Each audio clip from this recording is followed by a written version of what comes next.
तो बड़ी खबर मुंबई से, जहां पर रेप पीड़िता की मौत की खबर सामने आई है। रेप पीड़िता का इलाज लगातार अस्पताल में हो रहा था। मुंबई के साकीनाका इलाके में एक महिला के साथ रेप जैसी दरिंदगी और उसके बाद उसके साथ बर्बरता की गई थी।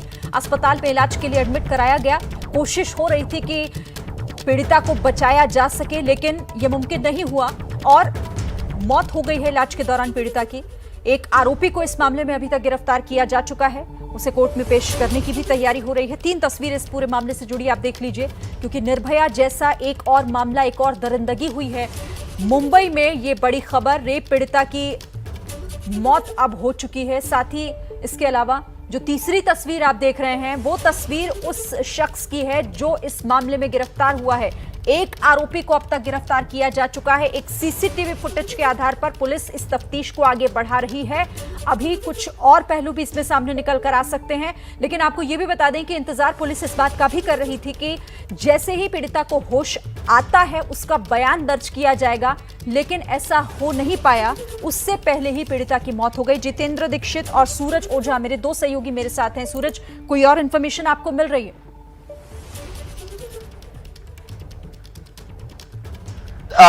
पुलिस अब उस इलाके में और भी लोगों से पूछताछ कर रही है ताकि उस व्यक्ति के बारे में और भी कुछ चीजें पता चल पाए, क्योंकि जिस आरोपी को गिरफ्तार किया गया है वो फिलहाल स्टेटमेंट में पुलिस को सहयोग नहीं कर रहा है। वो अपने बयान बदल रहा है और किसी एक थियरी पर वो खड़ा नहीं दिखाई दे रहा है। इसी वजह से पुलिस के लिए काफी महत्वपूर्ण था कि वो पीड़िता से थोड़ा बात करें। मैं आपको रोकना चाहती हूँ। शिवसेना की प्रवक्ता और सांसद प्रियंका चतुर्वेदी इस वक्त हमारे साथ जुड़ गई हैं। प्रियंका चतुर्वेदी जी, मुंबई जैसे शहर में जहां महिलाओं के लिए सेफ्टी को कहा जाता है कि वो बहुत ज्यादा महसूस होती है महिलाओं के अंदर, लेकिन ऐसी वारदात हो जाती है पीड़िता के साथ, निर्भया जैसी दरिंदगी।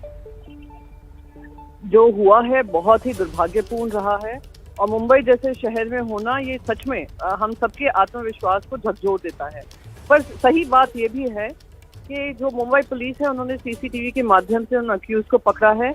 मेरी होम मिनिस्ट्री से भी रिक्वेस्ट है कि ये पूरा प्रोसिक्यूशन केस एक्सट्राडाइट होना चाहिए और जो गिल्टी है उनको सख्त से सख्त पनिशमेंट मिलना चाहिए। जैसे आने वाले समय में मुंबई का जो माना जाता है, एक स्थान माना जाता है जो महिलाओं के लिए सुरक्षित है, उसपे किसी तरीके की ना आंच आए ना ठेस पहुंचे। लेकिन ठेस पहुंची है प्रियंका चतुर्वेदी जी, ठेस पहुंची है, उस छवि को नुकसान पहुंचा है।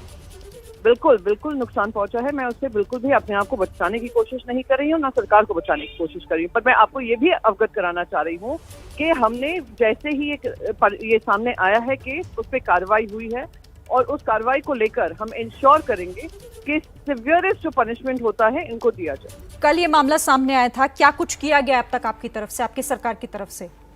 आपके मीडिया के सामने आने से पहले ही इस पे अरेस्ट हो चुके हैं।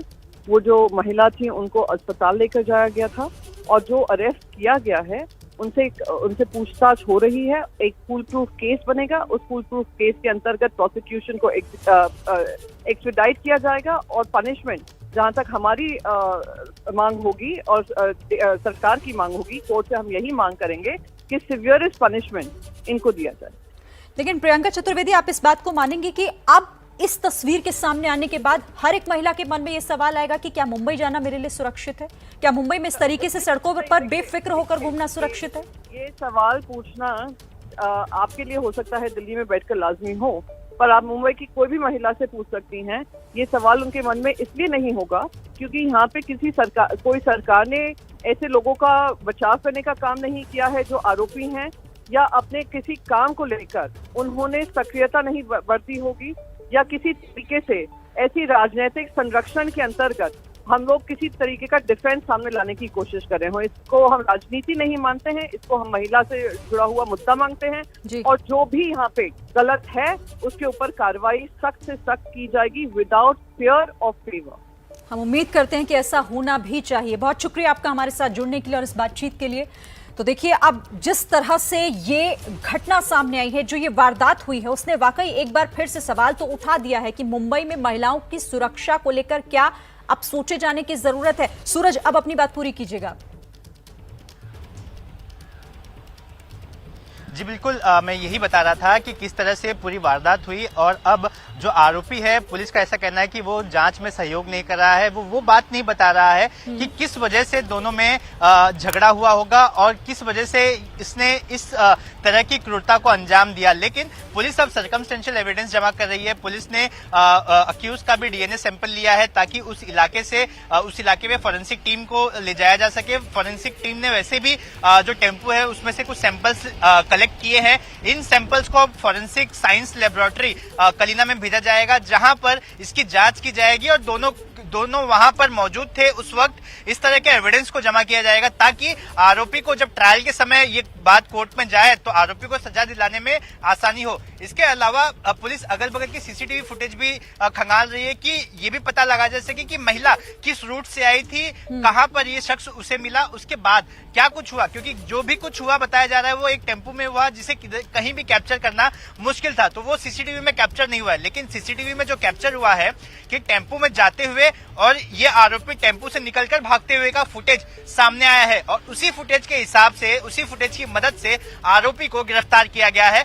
पुलिस इस जांच को अब ह्यूमन इंटेलिजेंस का इस्तेमाल कर सुलझाने की कोशिश कर रही है ताकि एक सटीक रीजन पता चल जाए कि आखिर इसने ऐसा क्यों किया।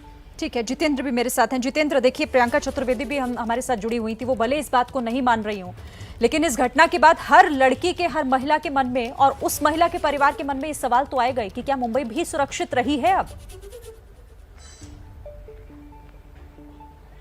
शीन, आप सही कह रही हैं और बीते 10 सालों में ये दूसरी बार ऐसा हो रहा है जब मुंबई पर सवाल खड़े हुए हैं। अच्छा, मैं माफी के साथ आपको रोकना चाहती हूँ जितेंद्र, लौटूंगे आपके पास। बीजेपी के नेता राम कदम इस वक्त हमारे साथ जुड़ गए। राम कदम जी, पहले तो रिएक्शन आपका, क्योंकि मुंबई जैसे शहर में इस तरह की वारदात और मौत हो जाती है उस महिला की जिसके साथ ये बर्बरता हुई है।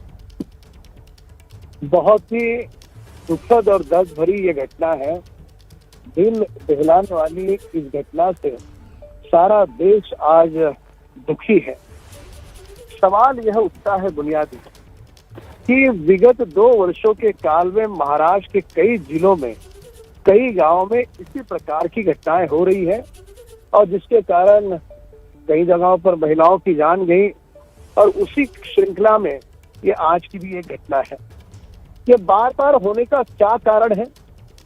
महाराष्ट्र में हमारे विपक्ष के नेता देवेंद्र फडणवीस जी ने कानून और व्यवस्था पर इसके पहले भी कई सवाल उठाए, कुछ सरकार को सुझाव दिए।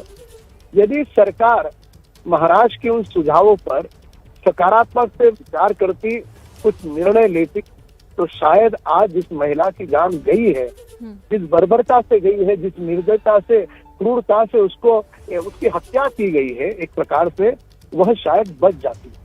अभी भी हम आरोप प्रत्यारोप नहीं करना चाहते।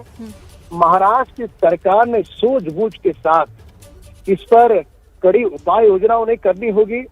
कानून और व्यवस्था महाराष्ट्र में पूरी तरह से समाप्त हो चुकी है, उसे भी गंभीरता से महाराष्ट्र की सरकार को देखना होगा और लगातार इस प्रकार की घटनाएं महाराष्ट्र में ही क्यों हो रही है, इस पे भी उन्हें विचार करना होगा।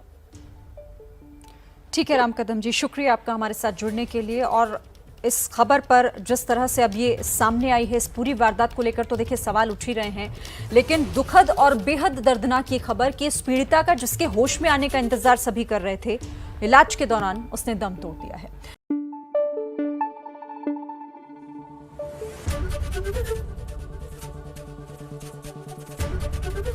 एबीपी न्यूज आपको रखे आगे।